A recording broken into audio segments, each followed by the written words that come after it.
Imaginons qu'une année calendaire représente toute l'histoire de la Terre. Minuit, le 1er janvier, marque la formation de la Terre et 365 jours plus tard, c'est le jour présent. À quel moment du calendrier pensez-vous que les humains apparaissent dans l'histoire de la Terre? Les premières traces de vie apparaissent le 26 février et les dinosaures disparaissent le jour de Noël. Quant aux humains, ils n'apparaissent que le 31 décembre à 22h50. Nous n'avons existé que pendant 70 minutes de l'année entière. Mon point est que, comparativement à l'âge de la Terre, ou pire encore, à l'âge de l'univers, les humains en tant qu'espèce sont extrêmement jeunes. Alors, regardons vers l'avenir. Quels événements excitants ou même effrayants allez-vous manquer? En 2004, les scientifiques ont observé un astéroïde potentiellement dangereux nommé Apophis, et ont conclu qu'il y avait 2,7% de chances qu'il percute la Terre le 13 avril 2029. Un astéroïde de plus de 1000 pieds de diamètre se dirige actuellement vers la Terre. Cet astéroïde est si gros qu'il pourrait aplatir une ville entière, ce qui a suscité de nombreuses craintes parmi le grand public. Mais à mesure que nous l'observions davantage pour affiner notre modèle, il est devenu clair que nos calculs étaient erronés et qu'il n'y a aucun risque qu'Apophis percute la Terre au cours du prochain siècle. Le 13 avril 2029, Apophis passera en réalité à moins de 32 000 km de la surface de notre planète, soit plus près que bon nombre de nos satellites et bien plus près que notre Lune. C'est une échappée belle, mais nous serons en sécurité. En 1986, le monde a été témoin de la pire catastrophe nucléaire de l'histoire, la fusion d'un réacteur à Tchernobyl. Cet événement a entraîné la dispersion de débris radioactifs et de combustible, dévastant l'environnement alentour. En conséquence, la zone a été isolée. La zone d'exclusion de Tchernobyl couvre aujourd'hui plus de 1000 miles carrés de terre inhabitée, gardée pour protéger les gens. En raison de la gravité de l'événement, les scientifiques estiment que la zone autour du réacteur ne redeviendra habitable qu'aux alentours de l'an 22 000. En l'an 40 000, les sondes spatiales voyageurs passeront enfin à proximité d'une autre étoile. Lancées dans les années 1970 pour quitter notre système solaire, elles ont effectué certaines des premières observations des planètes extérieures.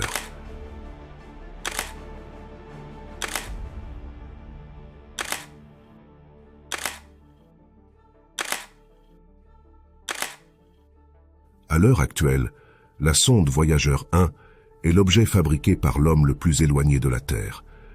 Bien qu'elle voyage depuis 50 ans, elle n'est qu'à 22 heures-lumière de la Terre. Si une civilisation extraterrestre vit près de l'étoile que la sonde Voyageur 1 approche, elle pourrait la détecter. Environ tous les 300 000 ans, le champ magnétique de la Terre s'inverse complètement. Le nord devient sud et vice-versa.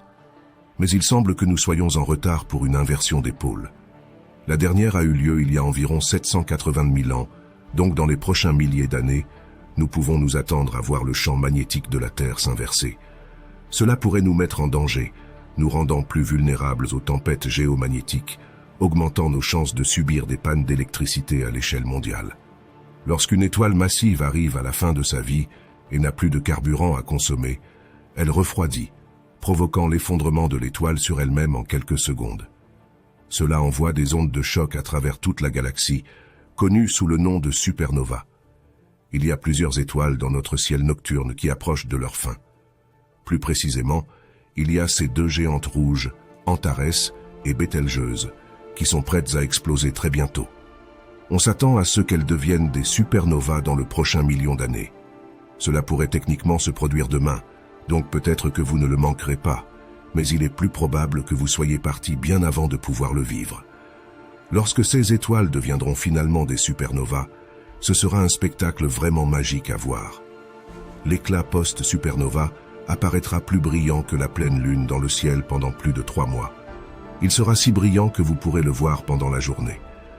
En 1604, l'astronome allemand Johannes Kepler a remarqué une supernova brillante apparaître dans le ciel nocturne. Il pensait en réalité qu'il observait la naissance d'une nouvelle étoile, alors qu'en réalité, il observait une supernova. En 1969, l'homme a atterri sur la Lune pour la première fois, et nous avons laissé notre marque, tant au sens figuré qu'au sens propre.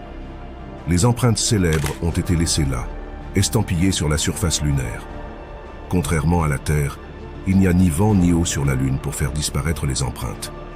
Cependant, après environ 10 millions d'années, les toutes premières empreintes laissées par Neil Armstrong et Buzz Aldrin finiront par disparaître à cause des impacts de micrométéorites. Dans 100 millions d'années, Saturne n'aura plus ses anneaux emblématiques. Ces rochers glacés sont attirés vers Saturne par un processus appelé pluie d'anneaux.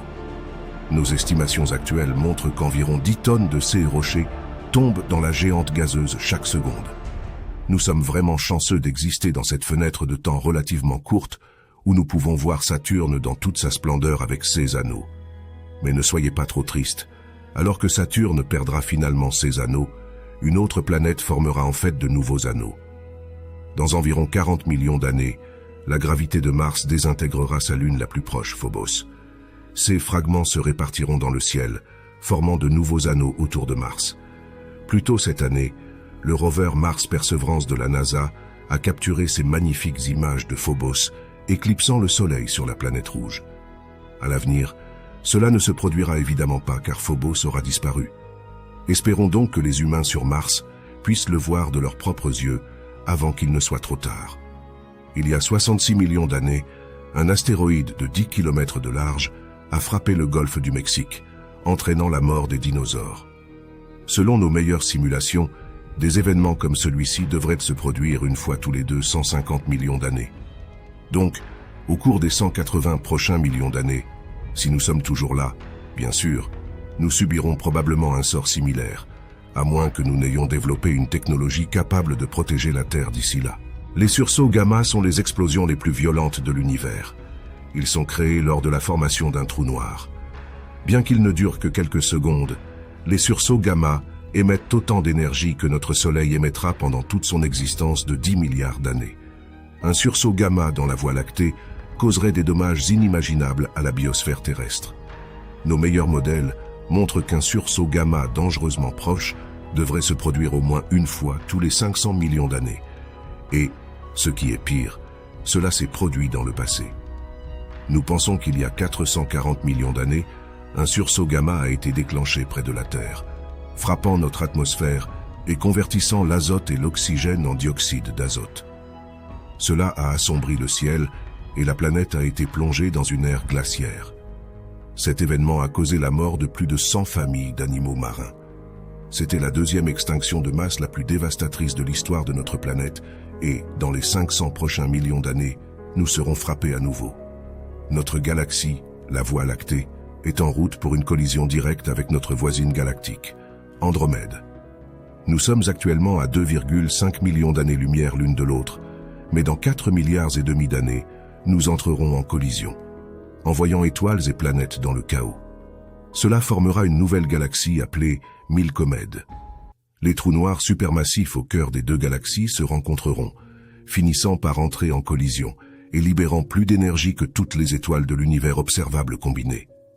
Je sais que cela peut sembler effrayant, mais je pense que le ciel nocturne en vaudra la peine. Chaque nuit ressemblera à quelque chose sorti d'un film hollywoodien. Dans 2 milliards d'années, nous verrons le disque d'Andromède s'approcher de nous. Dans un peu plus de 3 milliards d'années, Andromède sera clairement visible dans notre ciel nocturne. Puis, juste 100 millions d'années plus tard, le ciel sera rempli de lumière vive provenant de jeunes étoiles en train de naître. Dans 4 milliards d'années, Andromède sera étiré par les forces de marée et la Voie lactée sera déformée. Ne serait-il pas incroyable de voir cela de vos propres yeux? Chaque année, la Lune s'éloigne de la Terre d'environ 5 cm. Cela ralentit en réalité notre rotation.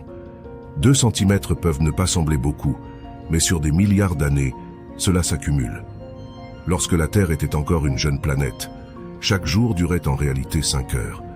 Mais comme la Lune s'est éloignée de plus en plus au cours des 4 milliards et demi d'années passées, la rotation de la Terre a tellement ralenti que chaque jour dure maintenant 24 heures.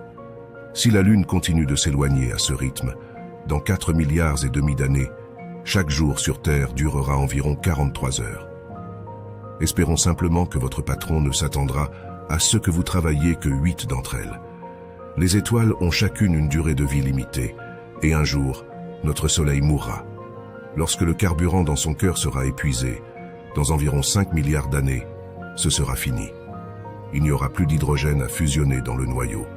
les forces gravitationnelles prendront le dessus, comprimant le noyau et permettant au Soleil de s'étendre.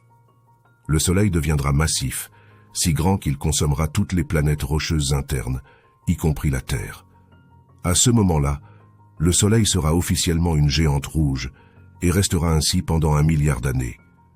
Ensuite, tout l'hydrogène de la couche externe sera épuisé, ne laissant derrière lui que de l'hélium. Tout cet hélium fusionnera en éléments plus lourds, ce qui fera rétrécir le Soleil en une étoile naine blanche de la taille de la Terre. Il restera alors là, refroidissant lentement sur des milliards d'années. Maintenant, nous regardons vraiment profondément dans le futur. Dans 100 000 milliards d'années, toute formation d'étoiles prendra fin. Il n'y aura plus de carburant hydrogène à consommer, et l'univers ne sera peuplé que de trous noirs, de naines blanches, de naines brunes et d'étoiles à neutrons. C'est l'ère dégénérée. L'univers sera froid et sombre, et continuera de refroidir avec le temps. Il est possible que certaines planètes restent en orbite autour de ces restes stellaires, et si elles conservent des quantités importantes de chaleur interne, elles pourraient même continuer à soutenir la vie sous une forme ou une autre. Les civilisations restantes seront en orbite dans l'obscurité, attendant que les dernières lumières de l'univers s'éteignent. Les naines blanches et les étoiles à neutrons finiront par mourir par un processus appelé désintégration des protons. Lorsque cela se produira, tout ce qui restera dans l'univers sera des trous noirs. C'est l'ère des trous noirs, et elle commencera des billions et des billions d'années à partir de maintenant. Au-delà de cela, nous ne sommes pas vraiment sûrs de ce qui va se passer, bien que je parierais que les humains ne seront pas là pour le voir, à moins bien sûr que les théories du multivers ne s'avèrent être vraies. Astronomia.